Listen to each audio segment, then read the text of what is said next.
सबसे पहले मैं आपको विषय वस्तु की जानकारी दे दूं। जैसा कि आपको सभी को पता है कि 18वीं लोकसभा के शीतकालीन सत्र में जिस प्रकार से बाबा साहब भीमराव अम्बेडकर के खिलाफ अपमर्यादित टिप्पणी की गई थी, उसके विरोध में आज पूरा प्रतिपक्ष आंदोलनरत है और उसी के निमित्त आज देश भर में कांग्रेस पार्टी के सांसद और सीनियर लीडरान को भेजा गया है। उसी के निमित्त मैं आपके बीच आज यहाँ उपस्थित हूँ। जो मूल विषय है उसकी जानकारी आप सबों को है, कोई चीज आपसे छुपा हुआ नहीं है। आप सभी जानते हैं कि संविधान के 75 वर्ष पूरे होने पर जो हालात आज बन पड़े, जिस प्रकार से प्रतिपक्ष के नेता ने, प्रतिपक्ष के दलों ने लगातार अडानी के जांच के मसले पर, या हम कहें कि संभल की घटनाओं पर, मणिपुर की घटनाओं पर सरकार की उदासीनता और गैर संवेदनशीलता को लेकर के चर्चा की मांग की गई सदन के अंदर, जो हमारा संवैधानिक और लोकतांत्रिक अधिकार है, उससे बचने के लिए और उन मुद्दों को डाइल्यूट करने के लिए सरकार ने एक अलग ही रास्ता इख्तियार किया। ये अलग बात है कि प्रतिपक्ष के भारी दबाव के बाद संविधान पर चर्चा की बात तो स्वीकार कर ली गई और उस दरमियान प्रतिपक्ष ने जब संविधान के संवैधानिक मूल्यों के प्रति आईना दिखाने का काम किया गया, तो किस प्रकार से जिनकी अध्यक्षता में संविधान गढ़ा गया, जो संविधान के शिल्पकार हैं, उनके संबंध में देश के संवैधानिक पद पर बैठे हुए व्यक्ति बाबा साहब भीमराव अम्बेडकर के प्रति जिस प्रकार से व्यंग्यात्मक रवैया उन्होंने इख्तियार किया और जो उनकी भाषा शैली थी, ये प्रतिपक्ष नहीं कर रहा है। हालांकि प्रतिपक्ष के ऊपर बार बार ये आरोप लगाए जा रहे हैं कि हमारे कथन को तोड़ मड़ोड़ करके पेश किया गया।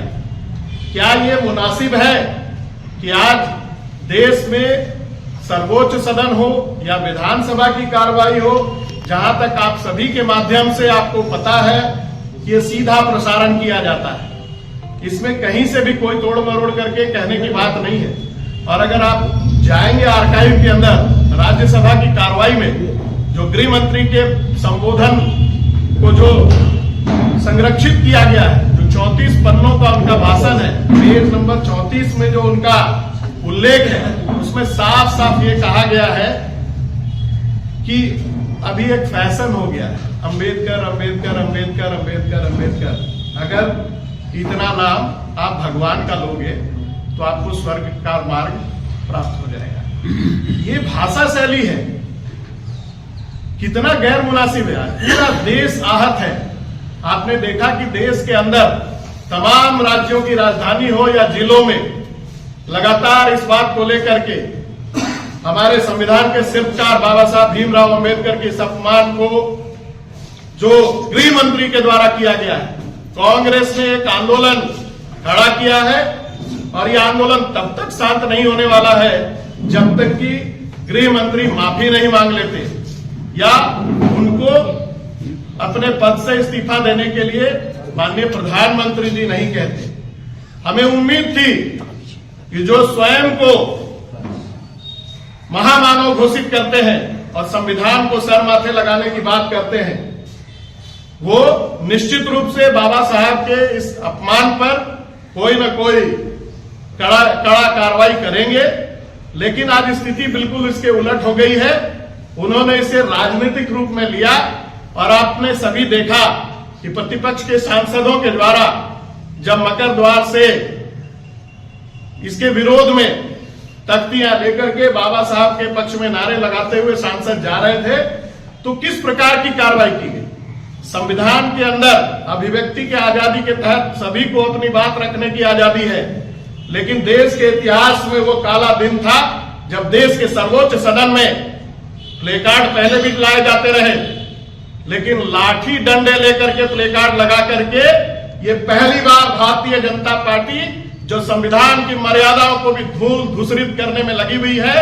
और जिन्होंने राष्ट्र को गढ़ने का काम किया, जो एक एक भारतवासी आज जिस संविधान को जिस मर्यादित ढंग से उसके तहत जो अधिकार मिले हैं, उसको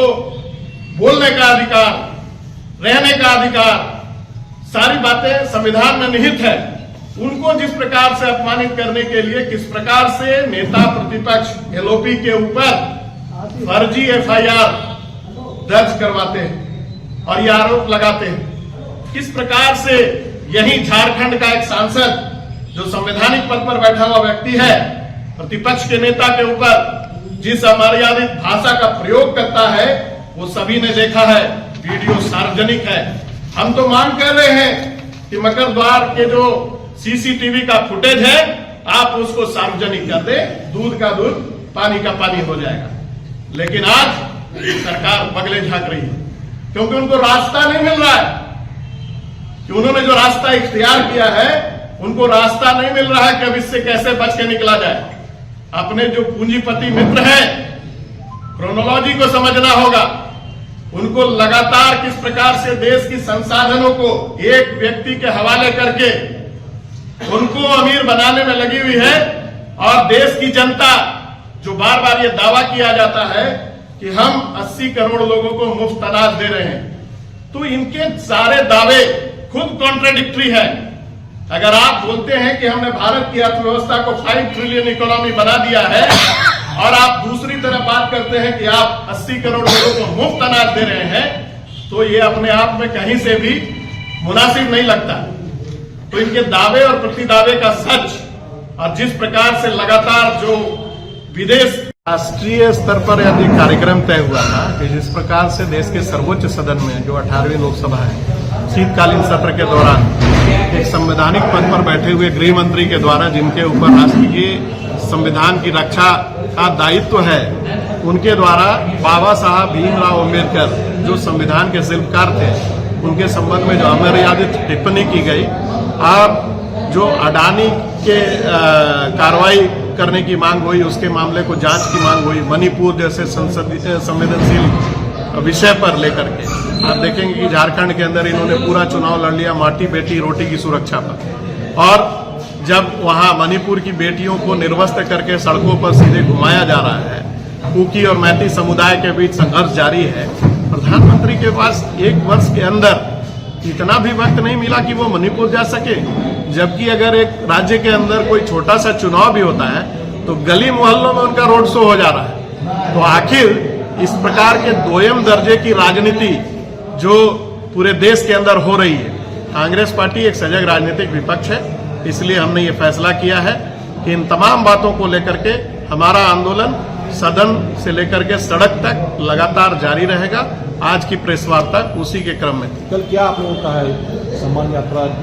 अम्बेडकर सम्मान यात्रा का कार्यक्रम निर्धारित हुआ है। जिले के अध्यक्ष है, जिले के जो पदाधिकारी हैं, उनके माध्यम से आपको सूचना दे दी जाएगी,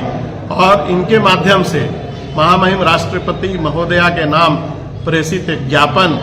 जो है वो उनको सुपुर्द किया जाएगा। सभी जिलों में, देश के सभी जिलों में ये ज्ञापन महामहिम राष्ट्रपति को कलेक्टर के माध्यम से, उपायुक्त के माध्यम से सुपुर्द करने का काम करेगी पार्टी। और जिन विषयों को हमने उठाया है, उस ज्ञापन में ये तमाम बातें उल्लेखित रहेंगी। आपने बात किया, हम अपने कार्यक्रम का तय करने का निर्देश प्रदेश के प्रभारी ने टास्क दिया है। वो संगठन के अध्यक्ष को, सीएलपी लीडर को, विधानसभा के नेता के अध्यक्षता में जो विधायक दल की बैठक हुई है, उनको भी जिम्मेवारियां दी गई है, और उनको स्पष्ट और साफ तौर पर यह निर्देशित किया गया है कि आप अपने अपने विधानसभा क्षेत्र के इतर एक एक विधानसभा को गोद लेंगे। मंत्रियों के जिम्मे भी और बड़ी जिम्मेवारी रहेगी। ऐसे ही माननीय मुख्यमंत्री जी के द्वारा उनको जो जिम्मेदारी दी गई है कि 2 महीनों के अंदर राज्य के निचले स्तर तक जाकर के तमाम चीजों की समीक्षा करें, और एक रिपोर्ट देकर के 2 महीने के बाद जब कैबिनेट की बैठक होगी, तो इन तमाम मुद्दों पर सरकार स्पष्ट तौर पर निर्णय लेगी। तो हम दोहरे स्तर पर काम कर रहे हैं। जनता के सवालों को जो इतना भारी मैंडेट हम लोगों को मिला है, जनता की समस्याओं को लेकर के भी पार्टी के कार्यकर्ता सजग रहेंगे। सरकार की योजनाएं धरातल पर उतर रही हैं नहीं, उनका मॉनिटरिंग भी करेंगे, और अगर कहीं कोई गड़बड़ियां दिखाई देंगी तो हम अपने जनप्रतिनिधियों के माध्यम से सरकार का ध्यान आकृष्ट करने का काम करेंगे।